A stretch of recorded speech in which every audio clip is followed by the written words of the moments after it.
Good morning, USA, and welcome to another episode of the Bernie or Bust Show. Today we're going to show the true difference between Warren and Sanders, and the spoiler alert, the true difference is that Bernie's path to victory is the multiracial working class, and that's where Bernie and Warren don't have much in common. The first up is Sagar talking about Warren's pink scarf pledge and her signaling, and then he goes into lots of other good reasons, and then Crystal joins him for why Warren is anything but on the path to victory through the multiracial working class. Her entire healthcare plan is designed to reap the electoral benefits of calling something Medicare for all while basically proposing a robust public option. Now remember, her so-called transition plan calls for a Biden or Pete care in the first 3 years of her presidency before hopefully trying to pass a follow-on bill in the third year of her presidency, and somehow finding some time for immigration reform there. So this is simply fantasy. As I've said here before, she just doesn't believe healthcare is a number one threat to the daily lives of the American worker. She was marked in the fights of the 2008 financial crisis. She believes that institutional reform in that regard is what's needed. The problem, of course, is that healthcare is the number one concern of Democratic voters, and her transition plan revealed just how unserious about it that she is, hence her massive drop in the poll numbers. So Warren's singular focus on financial issues highlights another grim feature of her presidency, and that is a return to a largely neocon, Washington-centric foreign policy. Journalist Zed Jelani, he's commented on this show before that Warren appears to basically be running for Secretary of the Treasury more than president, especially given how little that she talks about foreign policy. So as he so aptly put it, when you don't have anything to say on a topic, it just gets colored in by whatever the establishment wants whenever you're in power. And she let the cat out of the bag this weekend in a Guardian op-ed. It's titled, quote, "Donald Trump has destroyed American leadership. I'll restore it." The op-ed. He goes on and describes this op-ed and everything that's wrong with it. As you listen to him speak about it, it isn't, to someone who's not maybe as clever as he is, it's not clear to me everything that's wrong with it, but then they unpack it later. I'm going to skip ahead in the clip after. It's hard to hear what she's saying also in the interview they talk about. So let me jump ahead in the clip, and then they're going to unpack what the op-ed really means about any of this. She just decided to spit it out in reference to the president's European trip. Here's how the thinking went. I've got to show that I can be a commander-in-chief, so let me tee up whoever my standard issue foreign policy advisor is to help me draft an op-ed that shows I'm thinking about these world issues. And as you so aptly put it, if you do not have a firmly, aggressively oppositional stance to the military-industrial complex, you will just get rolled, and you will end up having the same foreign policy as George W. Bush or Barack Obama or now Donald Trump. It's right there. It's in front of your eyes. That's exactly. Recommit to our alliances. What does that mean? That means everything that we currently do, right? She's like, I want to get out of Afghanistan. I'm like, well, you actually need to, have a pretty rigid ideology. Yeah, are you going to meet with the Taliban? Right? I mean, really, that's you want to talk about meeting with autocrats? I mean, there you go. These are the most religious autocrats in the world.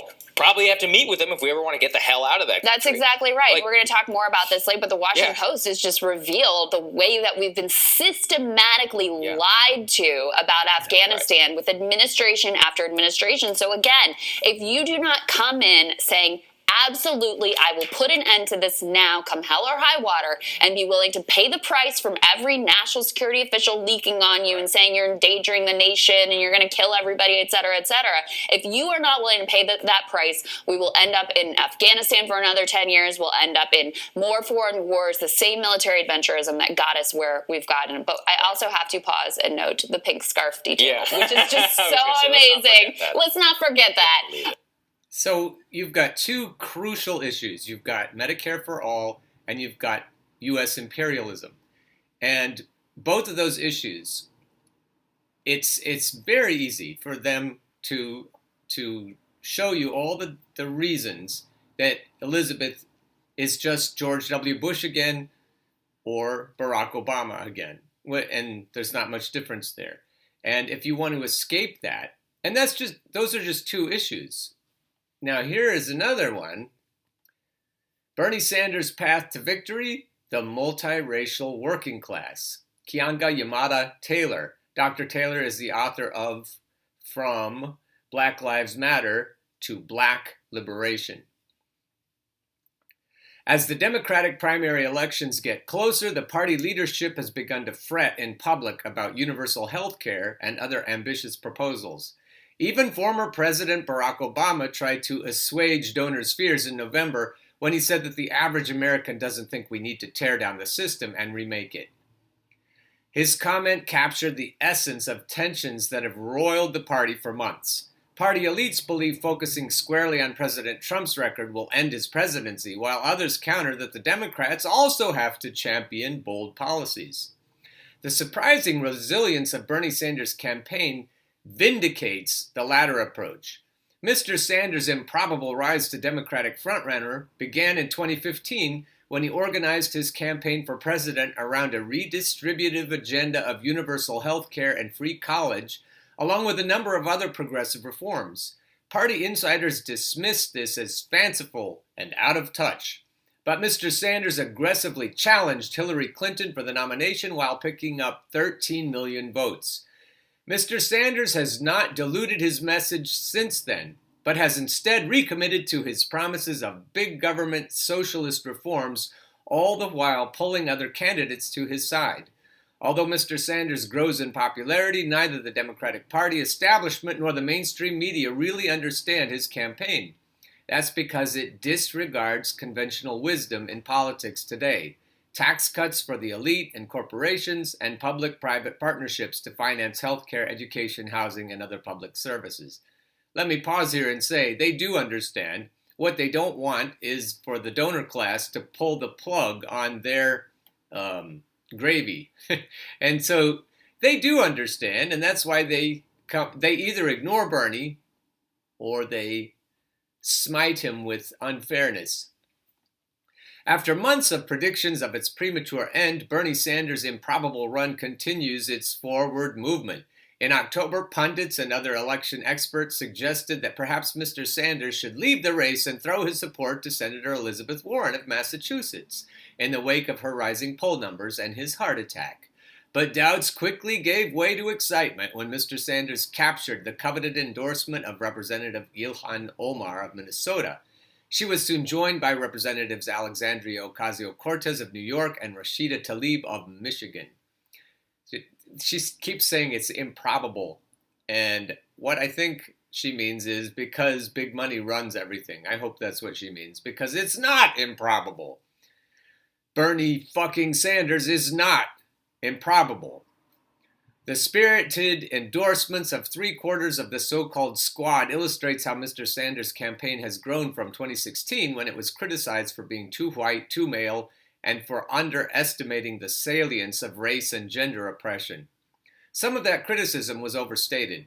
Indeed, Mr. Sanders won 52% of the black millennial vote in 2016 and was supported by Black Lives Matter activists like Erica Garner, who passed away in 2017.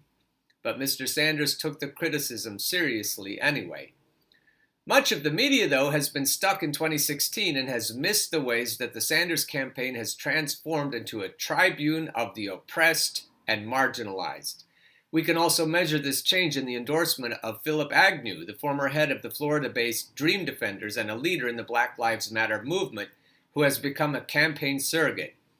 These developments defy the caricature of his campaign as impossibly sexist and implicitly racist.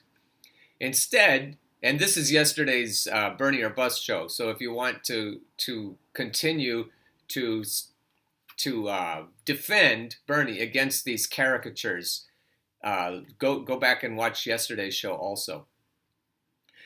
Instead, Mr. Sanders has reached the typically invisible, downwardly mobile working class with his language of class warfare. He has tapped into the anger and bitterness coursing through the lives of regular people who have found it increasingly impossible to make ends meet in this grossly unequal society.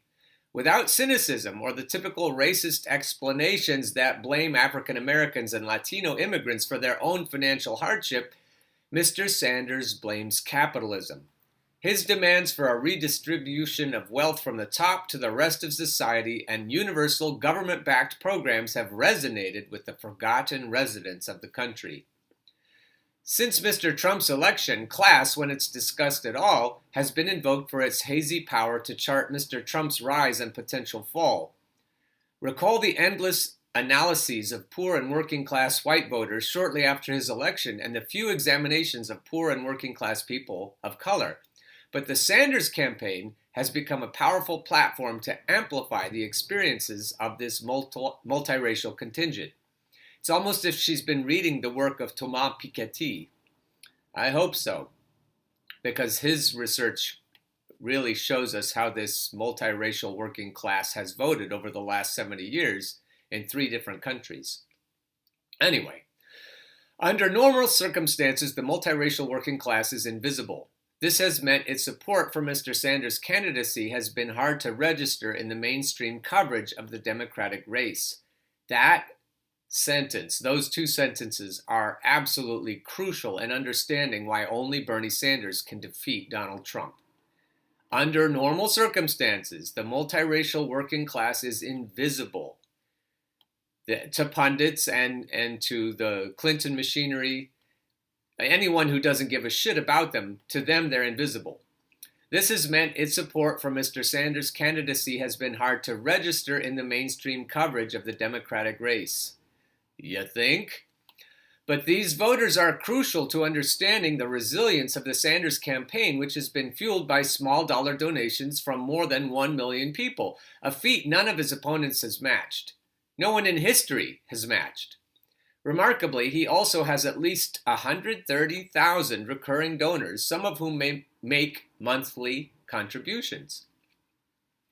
Adding to that, Mr. Sanders is the top recipient for donations by teachers, farmers, servers, social workers, retail workers, construction workers, truckers, nurses, and drivers as of September.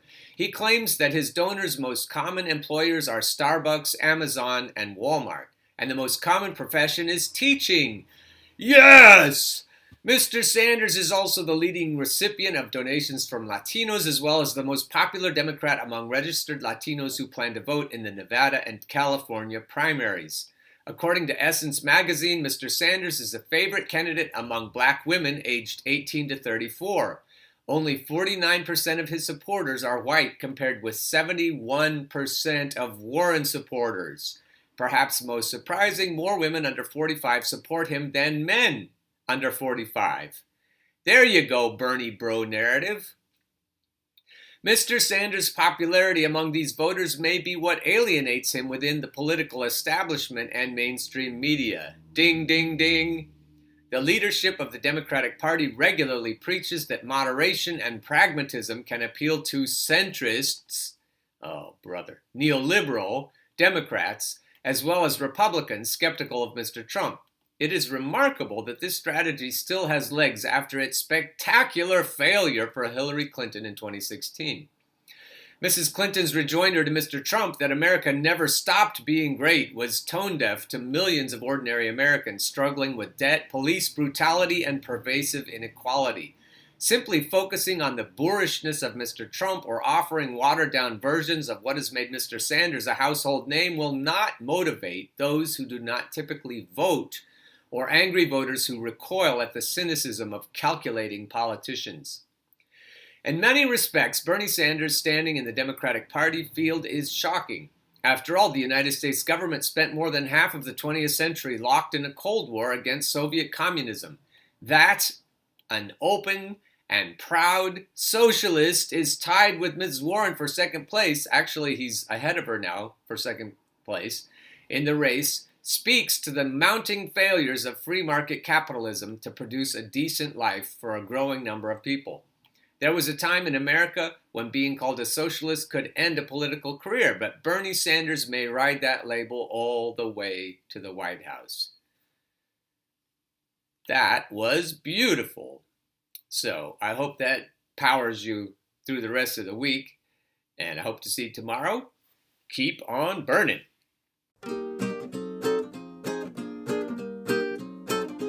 Get on board the Bernie bus train. Come get on board. your bus train. Once you hear that clickety-clack, there ain't no time for turning back.